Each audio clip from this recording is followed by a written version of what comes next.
we also do free medical and free dental and free counseling. So we do different stuff. That's just a part. That's why we have all this different stuff on there. Those are all the different things that we do. Well, I'm gonna have to take a picture of that. You know, I didn't even notice all the different little symbols on the Symbols. You got a Bible verse on the other side too. Perfect.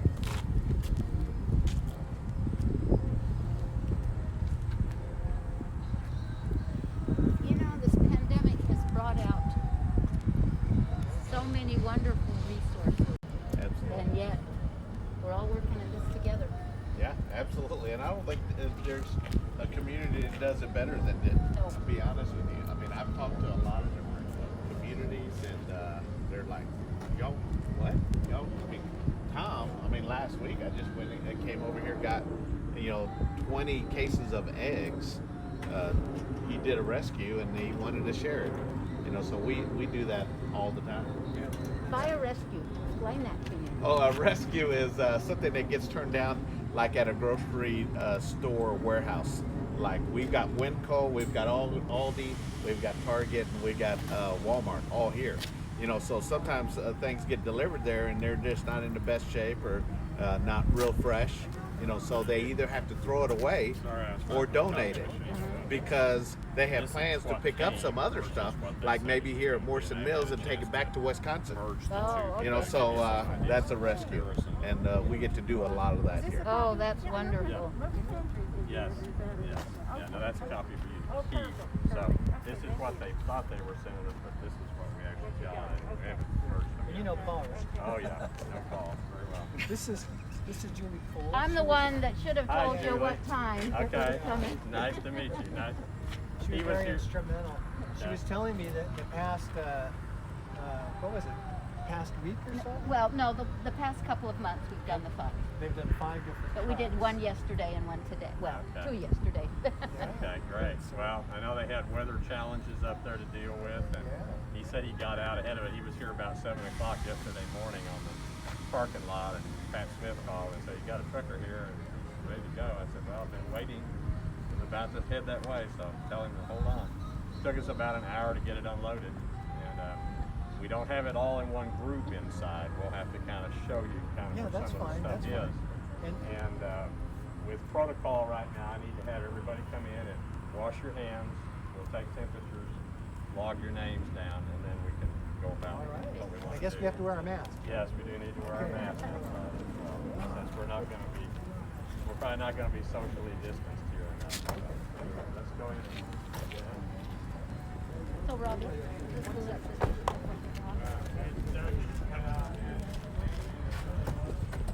Yeah, this is a.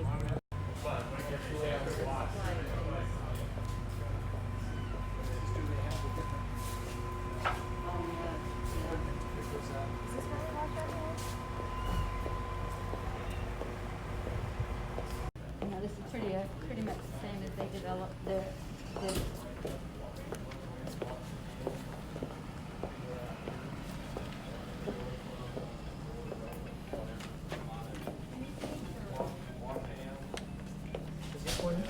Is this one good here, Tom?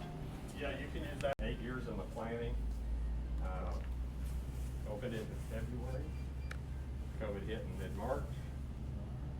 We had to totally change operations from indoors to outdoors. And we went from, one of the things that we take pride in this new building is that we were doing what we're calling client choice, where the client gets to not literally shop like the grocery store, but they shop on paper. They get to pick off of a list because it takes too long for them to do it. We let the clients shop in the lobby from the list of things that we have right now. It's a client dignity issue, it's a dietary issue, it's a cultural issue, it's a waste issue, trying not to give them things that they won't use. So we got that all worked out. We spent 2 months training volunteers, getting ready to open February the 1st. We got 6 weeks into it, timeout, all bets are off. So we went to the outdoor distribution before many agencies even figured out what to do with outdoors. We had done it because we knew the mobile pantry, we kind of knew how to go about it. We said we are immediately shutting this building down. I don't want any virus in here. brand new facility, so only the volunteers come inside. We went outside under tents. We started off initially, the temperatures weren't so bad, and as summer came on and got hotter, we invested in some swamp coolers to try to help cool things, and some tents. But we went away from the choice and back to standardized distribution. So you'll see there's some different things made. There's 2 different kinds of bags made. Sometimes we can get boxes from the food bank to distribute that are already prepared. They're not consistently available. So we have our own kind of arrangement that we make from things off the shelf. Pre-COVID, the volunteers would have taken the list and they would have gone up and down each of the aisles shopping for the items that the people wanted. Since COVID, we're gone back to pre-bagging everything, and so everybody gets the same thing. Pre-COVID, it was based on family size, so a family of 2 got less than a family of 4, 6, or 8. Today, it's a standardized distribution because we don't know who that cart's going to. Basically, about a family of 4, food is being scaled at about a family of 4. Let me step back over here and show you some numbers that help tell the story. Let's look at these numbers over here first. These are our numbers from last year. This is a total year from the old facility of adults and children. These are non-duplicated. These people could come up to 6 times. So these are unique people, not just visits, but people. So many households. Here's the number of pounds distributed, and that's 413,000 meals. The people could come, these people could come up to 6 times once a month during the time period. Now you shift to these numbers. This is pandemic just from, it wasn't the first week of pandemic, but it starts in the second week, 3/23 through the end of July. Yes, end of July. See how the numbers match up? Well over. And sometime in July, actually, those are June's numbers, not July. Nah, that's July. In July, in early August, we surpassed last year's number. So in 6, we're on track to do 100 to 125% more this year than last year because of pandemic, because of capacity that this facility has, fortunately. And the fact that we could work from the parking lot, because the old building, if any of you've been over there, it's between Elm and Locust off of Sycamore, all the streets are under construction and torn up over there. They're trying to do utility work. Little teeny parking lot, no place that you could have set up a drive-through arrangement. Wednesday, 2 days ago, we did 219 families in 2 hours. We had the cars starting back here where y'all were standing, 2 wide, all the way around through the fire lane, all the way up to 288, across the front of the parking lot, and back over here to Market Street. And we had that for 2 hours. To process people. And that was our first day to change the traffic. We used to bring them in off the street. They would have been out on 288 if we had to change. We decided we were getting ready for the winter because we're going to be outside for several months more, trying to figure out how we're going to do it. So the first thing we're going to do is get them used to the traffic pattern. And we're so glad we did that because it was Monday. We were closed Monday with a holiday. A lot of people caught up on Wednesday. So that, or prior to that, 150 was our peak in a day. 219 on Wednesday. But this gives you some idea of the number and the impact that COVID's had on us so far. The product that you all are looking for, some of it is up high. Most of it's up high. This is some of the product that came. Here's spaghetti. Spaghetti sauce.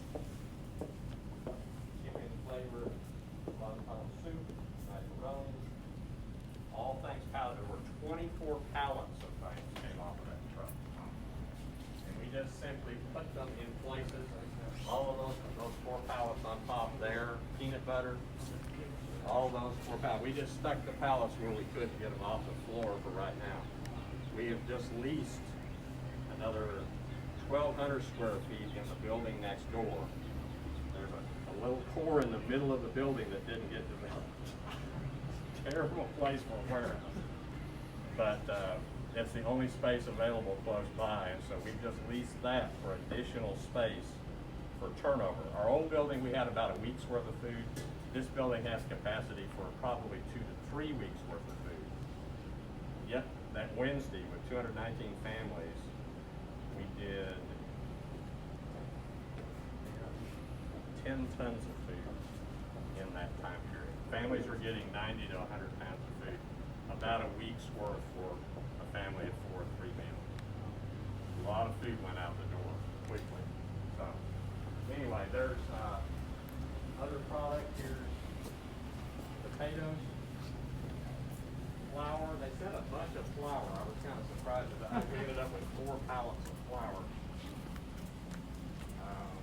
A lot of the stuff, we're buying retail in some cases. We worked out a deal with Costco, and I'm buying cereal by the pallet and by the truckload.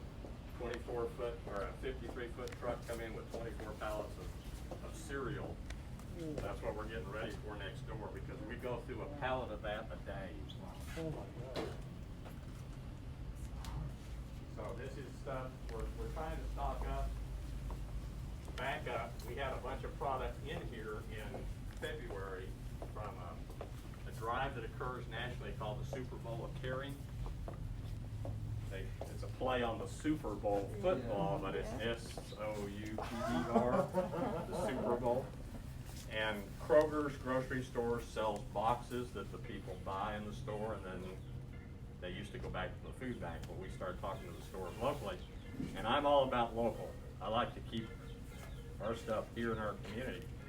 So we've engaged with the Kroger managers, and they've been able to allow us to pick that food up and keep it in here instead of it going to the food bank and us having to buy it back from the food bank.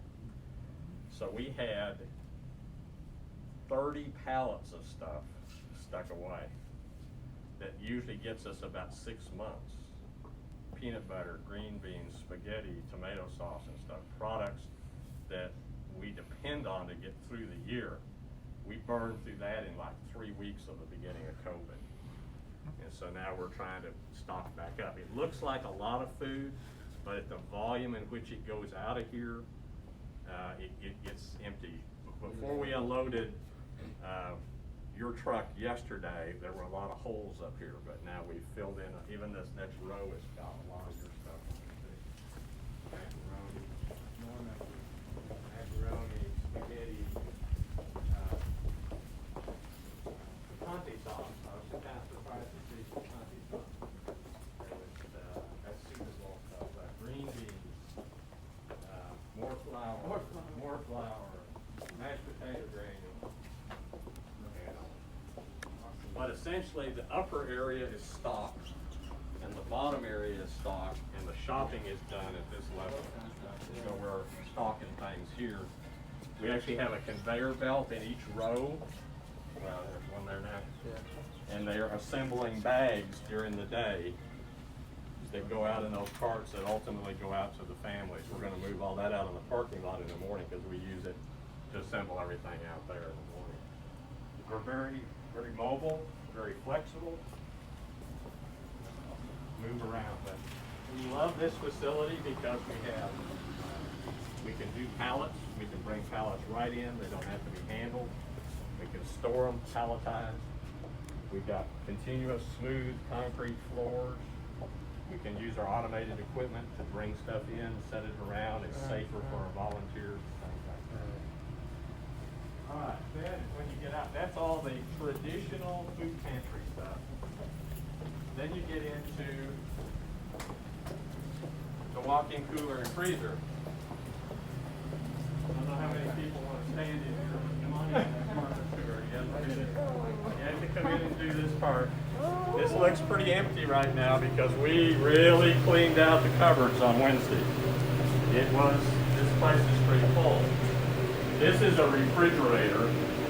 We used to share a refrigerator that was that big with Paul and another agency 2 blocks away from where our building was. We moved stuff back and forth. We had 14 chest freezers and refrigerators like you have at home in the building. but we had this kind of a thing over there that we shared. Now we have 600 square feet of refrigeration. And there's another 600 square feet of freezer beyond. Anybody that wants to go in and take the temperature in there, you're welcome to. It's about 0 in there. That's fine. It's the full effect. My house doesn't feel like this. Yeah, it's just, during the summer, it's a great place to be. During the winter, if you're gonna be in there more than 5 minutes, you have to wear a parka. You cannot stand to be in there very long. That's some of your stuff there. I can still sweat. I can still sweat. Yeah, we literally have parkas if you're gonna spend much time in there moving stuff, processing. The design of this was that you would have stock over here, and then this is like the grocery store. The volunteers shop outside the doors, so you don't have to come in here. You don't have all the energy waste. It's much more efficient. So they're shopping just like going to the grocery store. So you have stock, you got some extra space. Well, what we have found over the last 5 months is that we constantly have this aisle full of stuff. They're at U.S. Cold Storage right now picking up food that will finish that all the way to this door. It's designed to have food only on the wall, but we've had to use the aisle space. This is a refrigerator, that's a freezer. A freezer has to have a special insulated floor where you have to rise up on it. So we built the slab with all that in mind. We insulated this slab too, so that in 5 to 6 years, we can blow this wall out, make this all in the freezer and add a cooler somewhere else. There you go. We're in the process of doing that right now because of the demand. We actually have the cooler under design. It's going to go over on that side, and this is all going to become freezer space in 6 months, not 5 or 6 years. We're lucky that we did the floor because it's easy to do. You got to keep that continuous floor so you can use the equipment to move things around and make it all work well.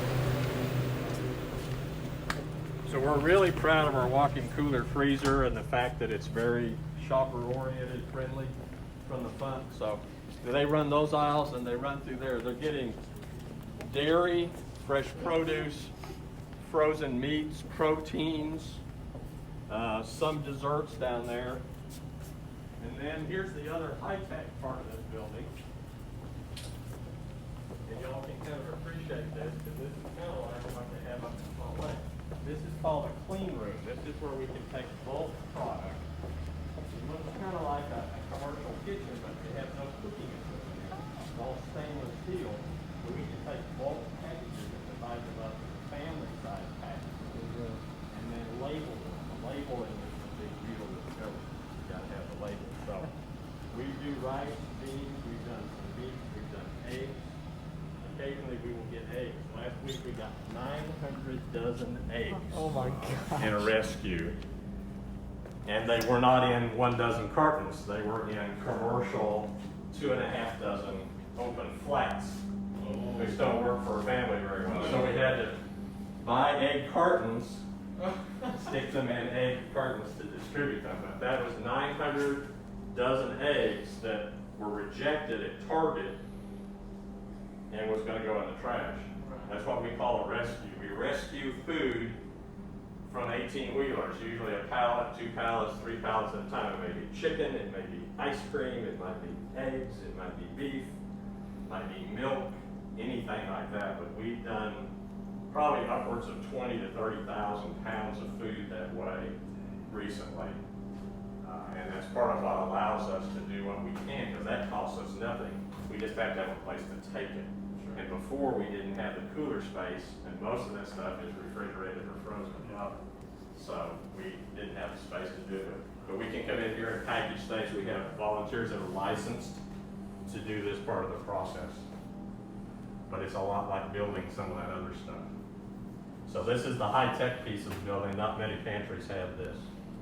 And then the area that we came in through is my favorite part. I'll let you come out here in front. That garage, having a garage door big enough to bring a pallet in. Because before, all we had a door was as wide as that little door. everything had to be hand carried, and now we can, you know, put things up high. The 2 bays in the garage and the holding space out there is my favorite thing about the building, the thing that I've wanted for years. So, anyway, that's kind of a general overview of what's here. 10,000 square feet compared to 3,000 that we had the old location. It's 3 stories tall in most cases, so it's more than 10,000. In some ways, it's almost the equivalent of 25,000 square feet. We have plans for expansion in 5 to 10 years.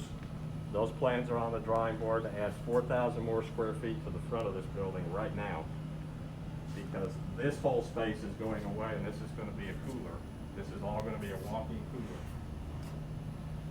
probably before December. Wow.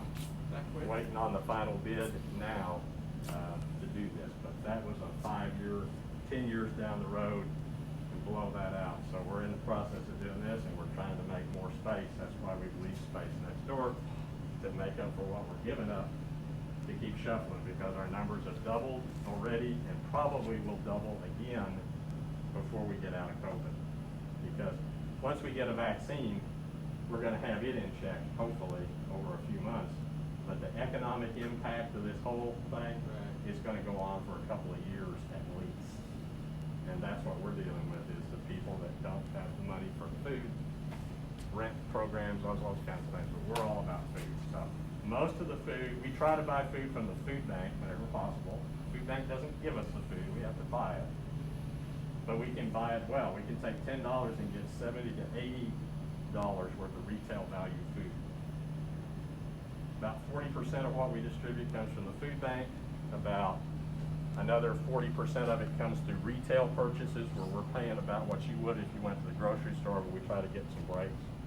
And then the rest of it is donations coming in the back door, people bringing in, you know, stuff like this. And all these donations that have been coming in during COVID have to sit in this receiving bay for 7 to 10 days to quarantine before they can come in the building to be handled, sorted, and distributed. So having that space out there has been critical, because we've been filling up a box of this a day and then dating them and then holding them out there before we bring them in and sort them.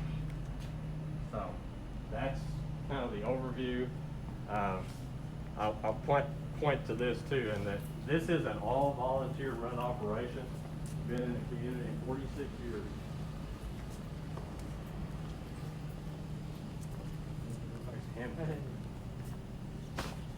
Takes many hands helping to feed hunger insecure families. Thanks to volunteers. What makes it work? All about. Nobody paid. 46 years, never had a paid person in this operation. It's all volunteer. Well, Tom, we really appreciate everything you do for Denton, and I know we just had a small part, but, you know, with the work of Robbie Evans and Sister Poole and the Church of Jesus Christ of Latter-day Saints. Absolutely. You know, we want to be a partner to help out where we can, and we'll keep putting the screws on Sister Poole to get us more trucks. Yeah, we love it, and that's great stuff, because that's staple product that's hard to come by right now. The food chain is disrupted in the nation. Some things are hard for us to get a hold of. We've gone wholesale, we've gone retail, we've tried to get stuff from the restaurants, you know, things like that, or stuff that doesn't work real well. I just wrote a grant for milk. USDA was providing milk until the end of August. You heard about the dairy farmers that were dumping the milk on the ground up in Iowa and all, because they couldn't, the cows were producing it, but they couldn't get it to a production plant to get it in the chain to get it out, and so they were just having to dump it because the cows just keep producing it. Well, USDA stepped in, spent some money, bought up a bunch of that product and provided it to us. But then that expired at one point too, at the end of August. Hang on, this is my folks over at US Cold Storage. Yes, sir. Just took delivery on a refrigerated truck yesterday. It's a used truck, but nevertheless, and they took it for the first time out to US Cold Storage. The ramp that we usually use is torn up and dug up, so they had to makeshift it another way. They've broken one of the sides of the gate already. It's a brand new gate that they just put on this used truck. So anyway, they're gonna go get back to it. What else? I don't know. It's just, it's a pretty interesting process. It takes about 30 to 40 volunteers each day to run the operation. Takes about 10 outside with interviewing and qualifying the people and getting the statistical information to the people putting the carts out. They're in here building carts, they take the carts out. Initially, we used to load the cars, and then we started having clients coughing on us. So we stopped that process. So now we push the cart to them and step back, maintaining our social distance, and it's their responsibility to get out of the car, load the car, push the cart back to us, and then each of those carts gets sanitized before it comes back in and makes another trip through and gets reloaded and goes back out, and it gets sanitized multiple times. Everybody's doing the hand washing. We're doing hand washing during the day. We're doing the temperature taking, masks. That's all that. every Monday and Wednesday. Monday and Wednesday. We used to distribute 5 days a week. With COVID, we've had to step back to 2 to limit contact. Especially when we had the stay-at-home order, it helped kind of enforce that. We've lost about half of our volunteers because most of our volunteers are in their 60s, 70s, and 80s. They're in the high-risk pool, and many of them have opted to stay home and not come out. So we're running the operation right now on about 60% of our normal volunteer force, 2 days a week, seeing in one day what we saw in a full week, times 2. Wow. Used to be 150 families a week, 5 scattered over 5 days. Now it's 150 families a day in a 2-hour time period, twice a week. We're looking at having to go to a 3rd day, but we don't have enough volunteers. And then our challenge with volunteers, there's many people would love to volunteer, but we need to know history and we need to have consistency and we need to keep their health right. So we got to find about 35 new people that can come 1 day a week consistently to volunteer before we can do another shift. We would like to do I an wonder if even- we have any volunteers. Yeah, volunteers, you know. The key is that you can get bodies, but I don't need bodies. I gotta have 35 consistent people so I can build a new shift. We would love to do an evening or do a weekend on a regular basis to help meet more families. We went from afternoons to mornings because of the summer heat. We will probably shift back as the winter comes and it gets cold. We're trying to figure out how we're gonna do more things from inside but keep people outside. Interesting things going on. Well, we can talk about that later, because we know a lot of missionaries that are here. And they could probably do that once a week. 35 should be no problem. Might come up with a crew like that. Yeah. Well, we Yeah. might talk about that. We're Yeah. kind of stepping that way carefully as we try to figure out how we could or if we Let's do would. that. Do you know Kathy Porter? Kathy Porter? No, It's not Kathy offhand. Porter. Kathy You know Porter. Kathy. She was at, I know her well, but she was actually at our last mobile At the paper mobile? here. Yeah, Okay. yeah. Could be. So she's like our volunteer She's our coordinator. gesture coordinator, liaison, and yeah. she can easily come up with 35 consistently once a week. I'm sure we could do that. Okay. Well, we might talk to y'all about Yeah. doing that if we get. I'm hoping that the 219 last week was just an anomaly, having one day having been closed, but we'll be back to the 150. We were just talking about that on a Zoom call as we're doing the milk issue. Just wrote a grant through the county for about $120,000 to buy milk to replace the milk that was being given to us. It generated about 2,000 gallons of milk a week to go to 7 different pantries in Denton County. Our county commissioners have been very good with their U.S. federal CARES money. They have $10 million of it set aside for food programs and all. So we're buying milk, we've bought groceries. We were talking about beef today, a cattle ministry, and about eggs through the Shiloh Field and some other things that we're doing cooperatively between the pantries working together. So there's a lot of really interesting dynamics going on to meet the need in the community. We thank y'all for coming out, hearing All the right. story, looking around, see what it's all about. Thank you, Tom. Bob, you need Everything. help? Appreciate it. Yep. Put it in the truck. Sister Evans, did you want to say? No, thank you. You know what? We appreciate the opportunity we have to come and serve at the pantries, and the elders serve at Shiloh Fields, and they've been up to the Singer mobile pantries and things, and so, you know, I keep trying to get more people to come volunteer with me Right. and to help out it, because you guys do a fantastic job in serving in the community and serving those that need their little hands held Yep. to give a little hope. And so we're Okay. grateful to be a part of that. Well, thank you. Grateful that It's, we were able you to know, do it's this. from the heart. Everybody does it from the heart, and we do it for many reasons, but it's all good stuff. And it's just helping our neighbors, and it's local. We're keeping it all local. That's all about. Thank you. Taking care of the neighborhood. Mr. Rogers would be proud of us. All right, well, thank you very much, Tom. All right, We'll get thank out of you. here and let you do your- We'll talk about Thank you. Center State. Okay, yeah.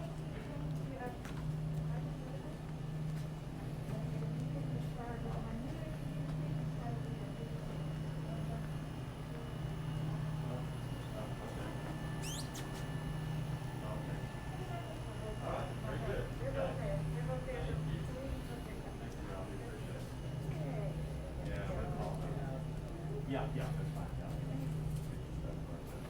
Thank you. If we get another.